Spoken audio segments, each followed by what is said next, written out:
Yes, some of the changes since 9/11 have been positive. I mean, an enormous amount of money has been thrown at the intelligence community. So you went from a period in the 90s where the peace dividend after the Cold War was in many cases taken at the expense of the intelligence community, and there wasn't much hiring going on, and a lot of early retirements were being forced, and there weren't very many investments, and the place had really kind of hollowed out. After 9/11, massive amounts of money were thrown in. Everybody went on huge hiring sprees. And I don't live inside the community, but touring it and bumping up against it, my impression is that immediately after 9/11, you had an extraordinarily talented group of young people volunteer to go into the intelligence community. Probably the best generation of public servants who went into the government, since the 60s. People were motivated, they were smart, they were well educated, and they were committed after 9/11. And then, but they went into the system. The system really didn't know how to absorb them, and a lot of them bounced out. A lot of people became disillusioned. There weren't good senior programs or officers available to mentor them. And so I think that sort of wave of young people has been atrophied and maybe not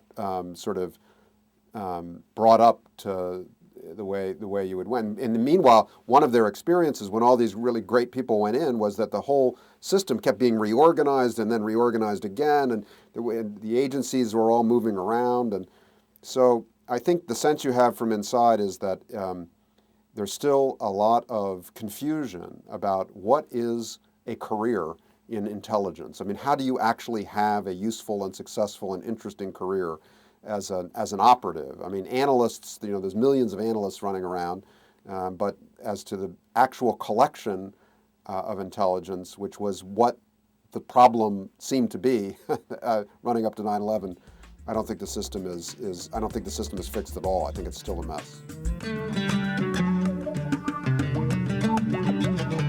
Yes, I do think too much is coming from private firms. I think that's plain. I think it's. I don't think that private contractors ought to be acting on the battlefield as sort of proxies for or allies of the U.S. military.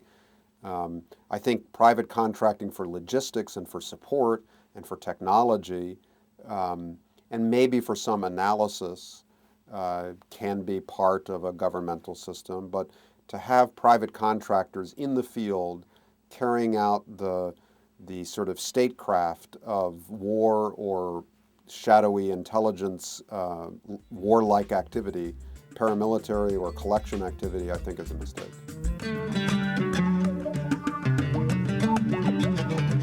Hard to tell. I mean, he's a professional who I think was welcomed there when he was appointed because the turmoil of the previous regime had been pretty considerable. He was a known quantity. He was known to be sort of a friend of the CIA. He wasn't there to tear it down or kind of reinvent it the way some other directors had come in wanting to do.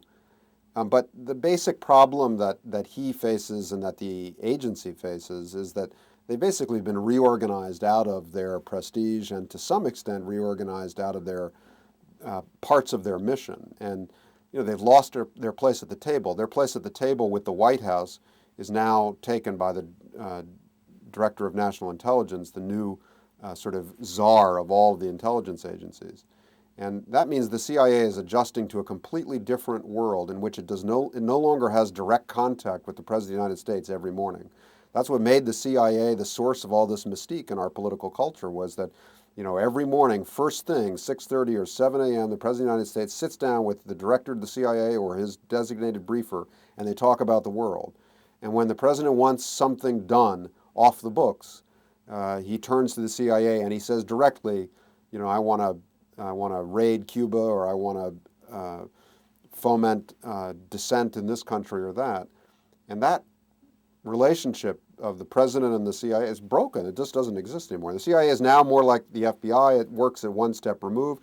It has a mission to go out into the world and steal secrets and occasionally go out in the world and blow up bridges. But it's doing that almost as a kind of separate like the Federal Reserve that does monetary policy. They're divorced from policy and decision making, or there's an intermediary in the DNI. And I think Hayden has not been able to quite resolve how this reorganization will play out in the life of the institution.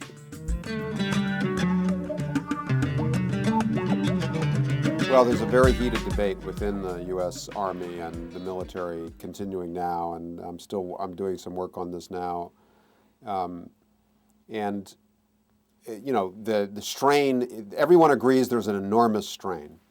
The question is, the questions that are debated are, what are the strategic consequences of this strain?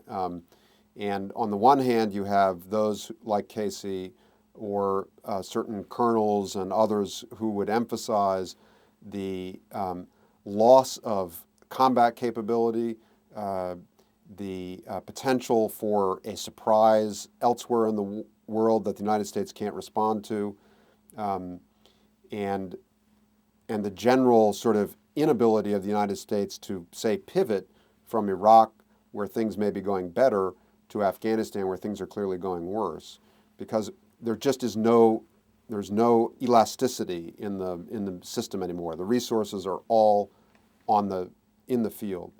So that's one side. The other side emphasizes, as Gates did in a speech a couple of weeks ago, look, we have armies to win the wars that we're in, and you know, I would rather break an army winning the war that we have to win than worry about some future scenario. Somebody was arguing with me the other day, says, you know, nobody worried during World War II that we were going to break the army and overemphasize figuring out how to beat Nazi Germany, and then we were going to miss Vietnam because we hadn't prepared for counterinsurgency. You know, no, you that's what you have armies for, is to go all out to achieve the objectives you need to achieve. Now, so then that depends on whether you believe finishing in Iraq with every brigade available is really in the national interest. And so in the end, these arguments about strain and breaking the army, they're a kind of coded argument about whether Iraq is still worthwhile.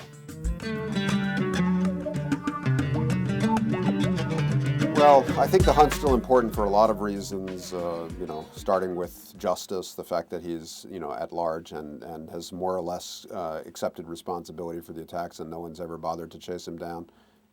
But more sort of relevant to the current scene, we talked before about the 20 years of continuous leadership, the ability to deliver messages to followers, to define the narrative of the war that he believes he's leading, to identify targets, to name countries.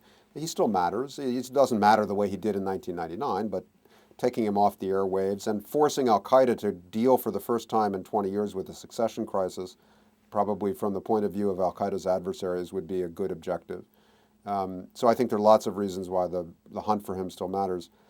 As to what al-Qaeda's capability is this year, I think all you can really do is look at what the system is reporting by way of kind of threat reporting on the one hand, and then what all the open source evidence from the last 3 or 4 years tells you about their capability. And I think that in summary, what it tells you is that they still have the intent to carry out what you might think of as sort of medium-sized attacks against airplanes, against subway systems, against embassies, military bases.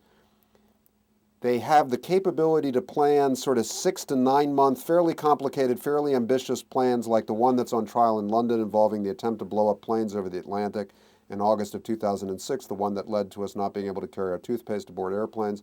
That was their most ambitious plot since 9/11. It was meant to be the 5th anniversary plot. It was meant to take down 5 to 10 planes. If it had succeeded, we'd be living in a different world. There'd be 600 or more dead Americans and Brits lying in the Atlantic Ocean. We'd probably be occupying the federally administered tribal areas and engaged in a very vicious counterinsurgency campaign.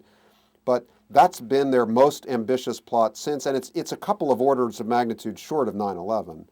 So I think they'll probably, I mean, bin Laden keeps an eye, al-Qaeda keeps an eye on the calendar. They know this is an election season.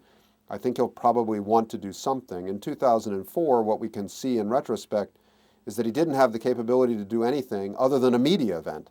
But he appeared like an apparition on the weekend before the election and delivered this message to the American people. John Kerry still believes to this day it was a factor in his defeat in a close election. So at a minimum, I expect them to attempt media events.